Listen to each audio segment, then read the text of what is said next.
Coming up on Need to Know, the ex-wife of the man who became known as the DC Sniper is in Rochester.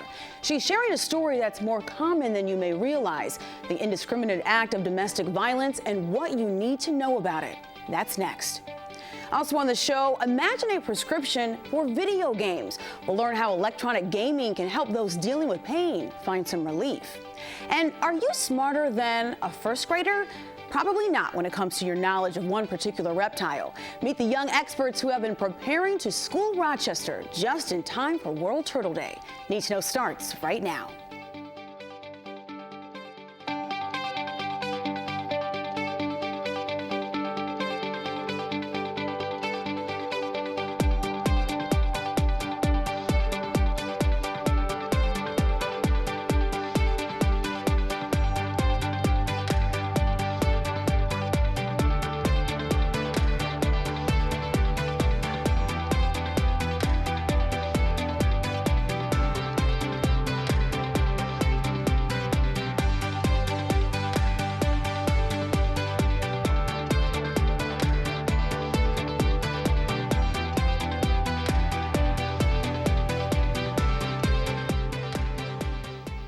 Mildred Muhammad is a survivor of domestic violence. You may not recognize her name, but you might be familiar with a story from back in 2002 of a man referred to as the DC Sniper. That man, John Allen Muhammad, was Mildred's former husband. He and a teen accomplice shot and killed 10 people in a 3-week killing spree in the Washington, D.C. area. What was later revealed was that the main target was actually Mildred, and the shooting spree was part of an elaborate scheme to make it look like she was the victim of a crazed sniper. Mildred endured years of domestic violence before breaking free from her marriage. She was invited to Rochester this week by the Willow Center for Domestic Violence to share her story of survival.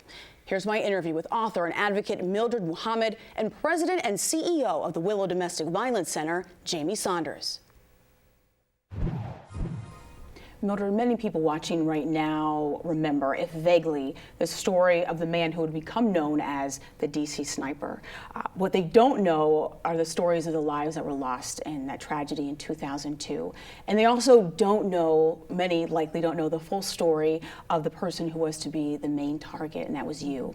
And I want to know, at what point did you say, I need to share my story, the full story, what people don't realize, and why was that important for you to do that? Well, there was an advocate in Prince George's County, and she pulled together a survivors forum for survivors to tell their story. And she contacted me because she wanted to show that domestic violence doesn't have a religion. So it was a Christian woman, a Muslim woman, and a Jewish woman. And at the end of my presentation, I got a standing ovation. I thought I would be not very well received because the community blamed me. They said if I would have stayed with John and he just would have killed me, how dare I bring this drama into this quiet community? If I would have stayed on the West Coast, then the people on the East Coast would still be alive. So it was very important for me to begin to share my story so that other people could be helped.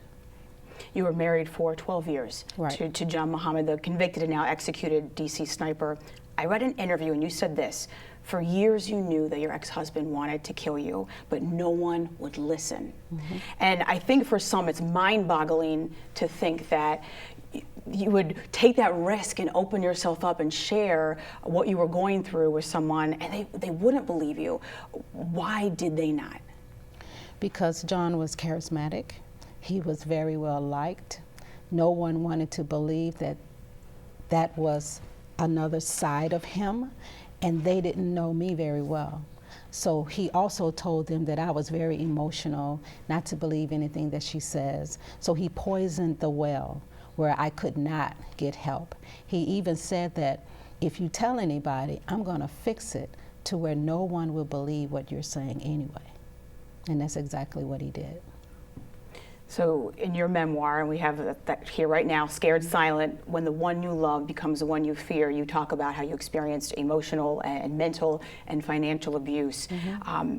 For people who don't understand, because we think so often that domestic violence, you have to bear physical scars, right? And you have to see it. For those who don't understand what that looks like, the emotional and the mental and the financial, how would you explain that to them? Well, 80% of victims don't have physical scars. So when I'm expressing to you, well, John is not, he's verbally assaulted me, he's making me feel like I'm worth nothing. He doesn't give me but $50 a month to buy food for 3 children, myself and my mother. I'm trying to understand what he's thinking. I need to be ready for him when he comes home so that I don't trigger something where he's gonna backlash on me. When you tell that to people, they say, well, why don't you just suck it up? He's not hitting you, right? At least he's coming home with the money. He's buying you something. So what's the problem? The difference is there's domestic abuse and there's domestic violence. The first assault to domestic abuse is a verbal assault. It's what I say to you, and it's how you interpret what I say. The assault comes 9 seconds later when there's a physical altercation, and now I'm in shock because you hit me. Now I don't want to tell anybody because I feel guilty, I feel ashamed, and I feel stupid. Because if I come to you and tell you that, you're going to say, girl, just go home. It's going to be all right. Just pray about it and everything will be fine. It's not going to be fine. And what we end up doing is the touch test. Touch test is I come to you and say, John is not treating me well, and I just don't know what to do, and I'm at my wit's end. And you say, John wouldn't do anything like that. I will never speak to you again. You just sent me back, and now I have nowhere to go. Well, the Willow Domestic Violence Center, formerly known as Alternatives for Battered Women, released a community report in the fall that found reports of domestic violence in Monroe County are above state rates. And you said this is not race-based, it's not economic-based. This is happening in all zip codes. 51% of domestic violence reports come from Monroe County suburbs, and 49% from the city of Rochester. And Jamie, how would you define domestic violence? What does that term mean? Because sometimes I think we don't really have a thorough understanding of all that's involved.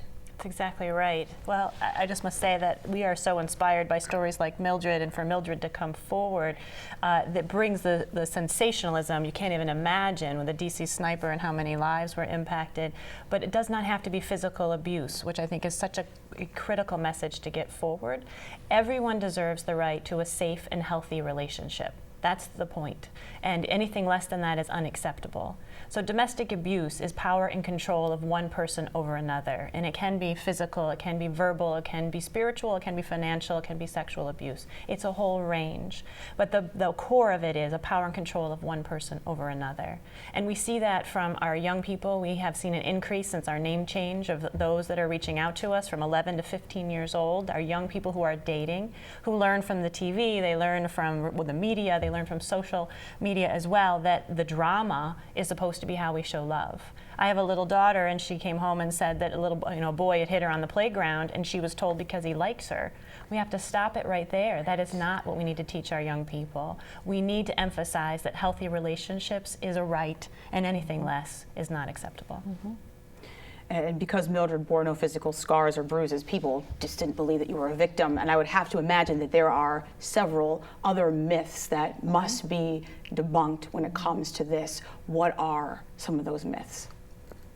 Well, the suburban myth, right? So this is in every single zip code in Monroe County. At Willow Center, 7,000 people reach out to us every single year. That's more than 2,000 in our court program, where we help them with orders of protection, and that half of those are from the suburbs. We see that at our hotline, which responds to more than 5,000 calls every year. That's a neighbor who's concerned about what they hear out in the driveway. It could be a little boy who called from the closet because his parents were fighting. It is the person who is triggered by something on television that they just saw, or they don't know what they have. At Willow Center, and it breaks my heart to hear of Mildred's story, she's resilient, she is strong and sturdy, and she took care of it. And she found herself in a shelter that was not like Willow, in that we have other domestic violence survivors. That's what we do, and we will help on safety planning. We are there not to judge. Only the survivor knows when it's safe for them to leave. And it's not always safe to leave. And Mildred has in her other books that she has about safety planning, there's multiple steps, and it's not always that moment. There's complications of financial control, kids, We had a woman at Willow who pointedly said she was going to wait till her child turned 18 because she wouldn't leave. She had to be there to protect her child. She had to wait 5 years. But to her, that was the most logical thing, and it made sense. Mildred, you left. You were able to do that, and you were talking about. You said that that's a difficult step for people to take. How do you? I guess how difficult is it? Because some people don't get it. And you said this. You said people said to you, just deal with it, or this or that. I'm sure you hear so many comments from people, and thoughts would go through one's head as to why to stay. How do you, make that one step? Strategically. Because you have to tell one trusted friend, keyword is trusted, that you're trying to leave your relationship. And you only tell one because you don't know the reach of the abuser. You don't know who your abuser knows. He's not going to bring you every person that he knows and say, this is this person, this is that person. So one trusted friend. And the way that I left, it was after he kidnapped the children. He had them on a weekend visitation. And I was only eating crushed ice and a half a slice of bread. I felt that if they're not eating, then I can't eat. If they're not sleeping, then I'm not sleeping. People around me knew where my children were and didn't tell me. He took them out of the country for 18 months. So I was signing for a package for my mother, passed out, went to the hospital. My mother called the hospital and said that John was on his way to kill me. That's when they took me out of the room, and that's when I went to a shelter. But upon going to the shelter, I had to change my name, I had to change my clothes, and I had to disconnect from everybody that I knew. They had to put me in complete seclusion. No one could know where I was. When I hear this, it makes me think of there's the nationwide campaign, if you see something, say something. And that's directed to terrorism and Right. terrorism-related crimes. But is there a possibility that that's also connected to domestic violence? I think so often someone could suspect, I could suspect something, but by not saying something to the husband, the wife, the boyfriend, the girlfriend, the partner, what can that potentially do? Is there a ripple effect? Well, it's easier to go to the victim and say, why you let him hit you? But when the abuser come in the room, you leave. So it's easy to confront the victim, but it's difficult for you to confront the abuser. So if we're going to tell victims to stop being victimized, then we have to tell abusers to stop abusing, because you can't have one without the other. So it's difficult for me to say something, to see something, because you can see me in a dialogue and you say, you know what, I'm going to intervene. Check your boundaries, because you don't want to intervene and you end up getting hurt or you end up being killed, right? And then you're feeling, well, I shouldn't have stepped in anyway. That's why you have a cell phone with a camera. Call the police. They're trained. Let them know there's a situation here. We're in the mall, we're at the store. Looks like he's combative. I fear for the safety of the woman that I'm seeing. Take a picture, send it to the police. Let them know this is the car. Don't follow, just observe and wait for the police to come and point out to where they are. That's what you can do in a safe place for yourself, because everybody has a phone, everybody has a camera. Use it. We call that upstanders. So no longer being a bystander, but actually setting the tone in the culture that it's not acceptable. So we also have to recognize, while we might want to intervene, as Mildred pointed out, it's not always safe for the victim or the survivor to confront when the abuser is there, or to directly confront the abuser, because then they can go behind a closed door and take it out on the victim. Right. So it's important that we really let that survivor drive the bus. They're the ones that know when it's safe.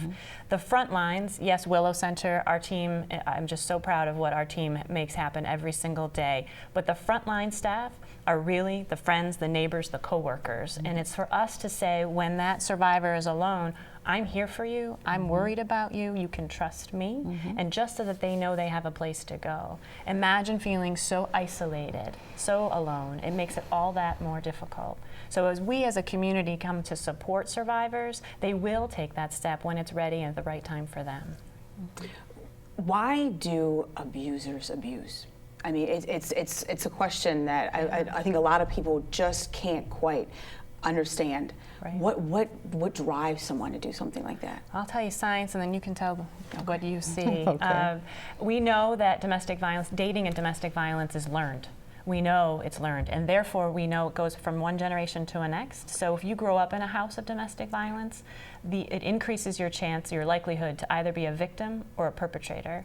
But you can also do that third path, which you break that cycle, which is incredible stories of resilience that we see. But it is learned. It is power and control of one person over another. And we speak about more heterosexual relationships, men and women, but it can go the other way as well in same-sex relationships. And at Willow Center, it's a big part of why we changed our name from Alternatives for Battered Women. It's not all physical, battered, as we just discussed, and it impacts a whole range of relationships. So we need to make sure that we're there for all of those. But the complexity, that's $1 million question in terms of the whys. But we need to start asking not why does she stay, but why does that person hit. Well, what I've noticed is that it's the frustrations and the disappointments that the abuser goes through, instead of him or her accepting responsibility for their own lives, then it's because of you.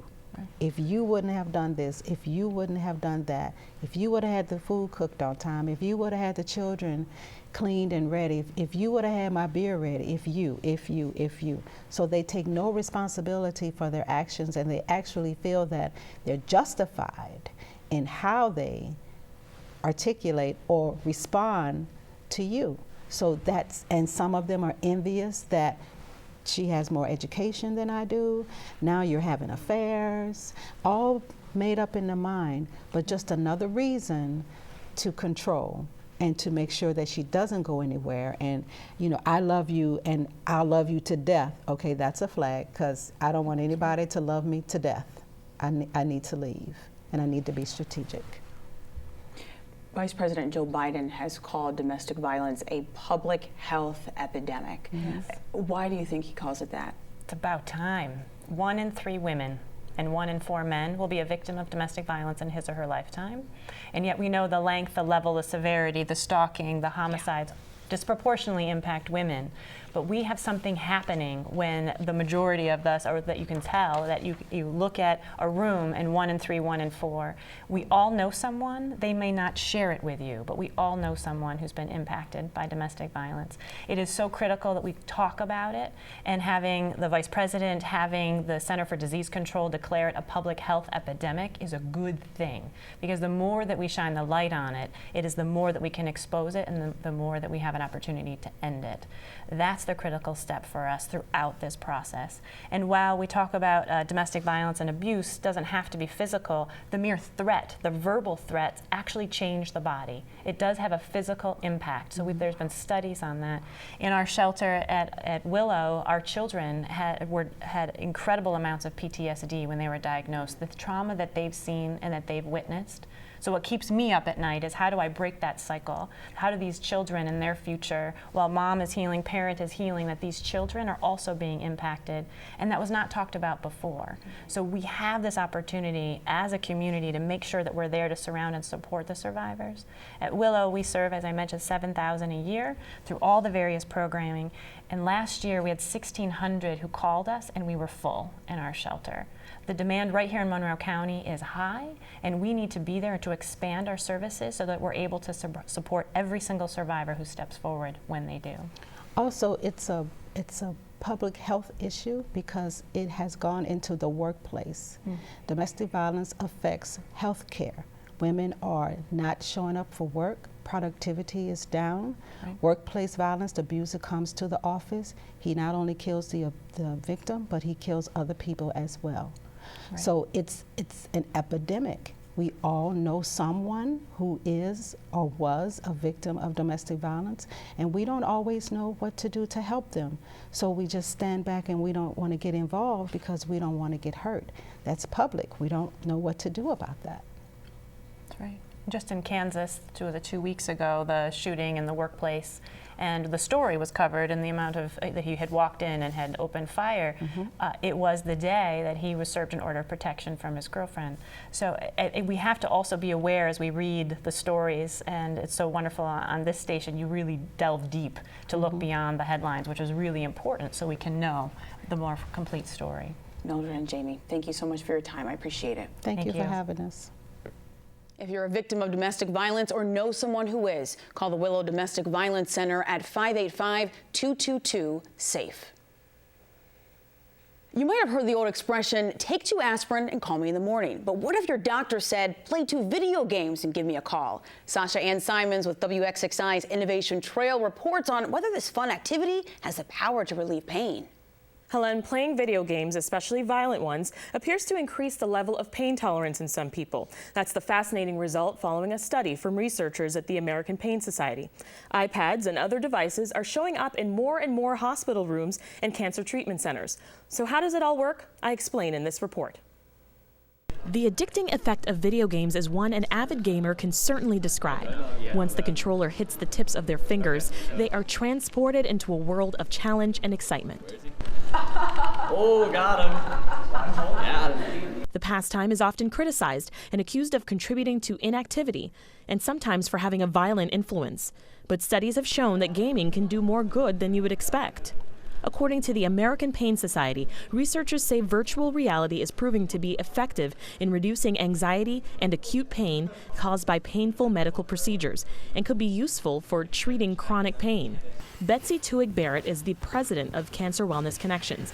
The organization in Rochester, New York brings in various diversionary activities to hospitals for free. That includes supplying iPads to patients undergoing chemotherapy so they can play games. If you go into an infusion room, you'll quite often find that most of the patients have got some sort of device that they're playing with.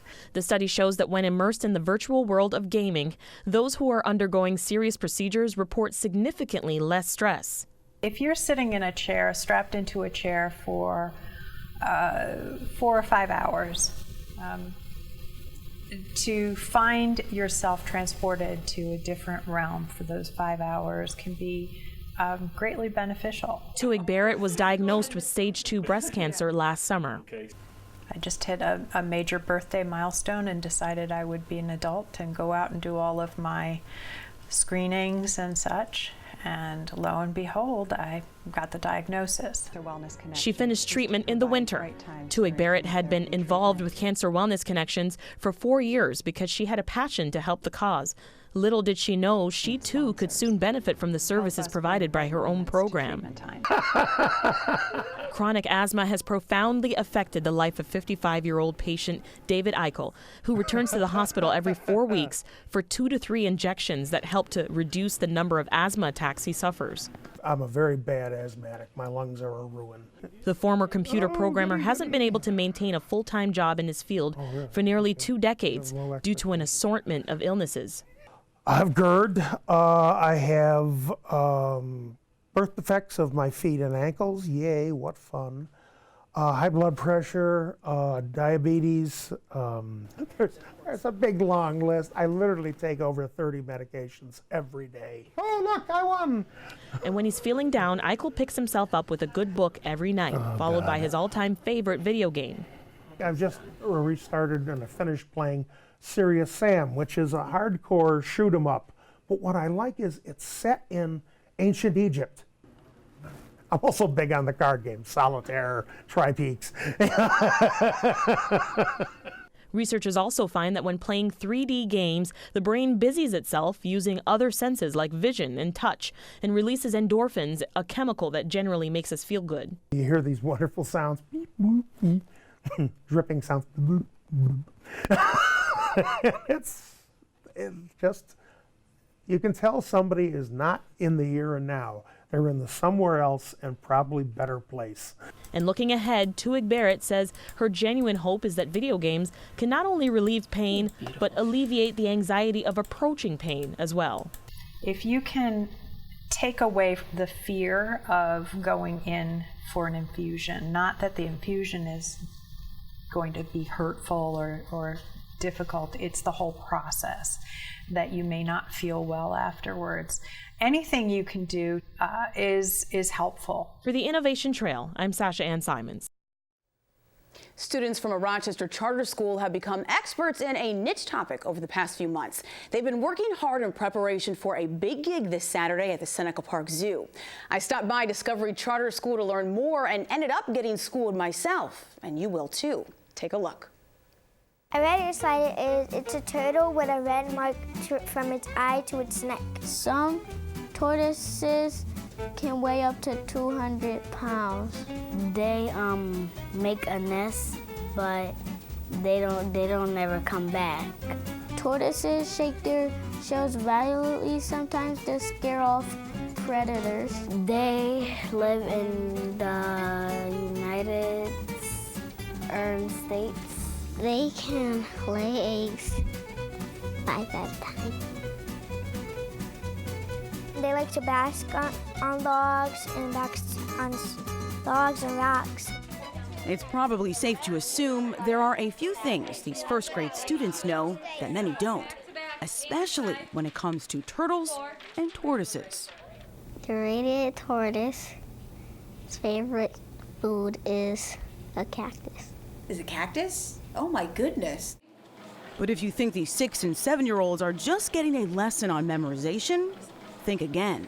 The students learn scientific vocabulary for things that they might just describe with their friends. Like, for example, they learned that turtles don't have saliva, and the word saliva was new to them. Now, when they're in lunch or when they feel thirsty in school, they'll say, "Oh, I feel really thirsty. I don't have a lot of saliva in my mouth right now." Discovery Charter School is an expeditionary learning school. That means students focus on one specific topic for a unit of study, in this case, turtles and tortoises. Then they apply what they've learned in the real world. My name is Giovanni Josiah Stokes, and I'm here to teach you about turtles. And this weekend they'll do just that, as docents at the Seneca Park Zoo for World Turtle Day. We are going to shake their hands and say, "Good, good, how are you? And my name is James, and your name is..." And we're going to tell them a little about something tortoises. Once they've shared with the people at the zoo, then they're sharing with their families and they're sharing with everybody else, not just about turtles, but then it extends to other topics that they know about and know that other people might be interested in learning. The students wanted my advice on speaking to the public. And if you forget anything, all you have to do is just say, "You know what, hang on one moment." You can flip the card over, refresh your memory. But they were ahead of the game and prepared to leave zoo-goers wanting more.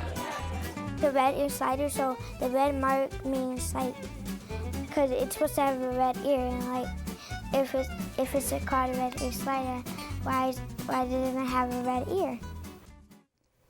Be sure to head to the Seneca Park Zoo this Saturday, May 14th from 10 a.m. to 11:30. And that's it for this edition of Need to Know. Thanks for joining us this week.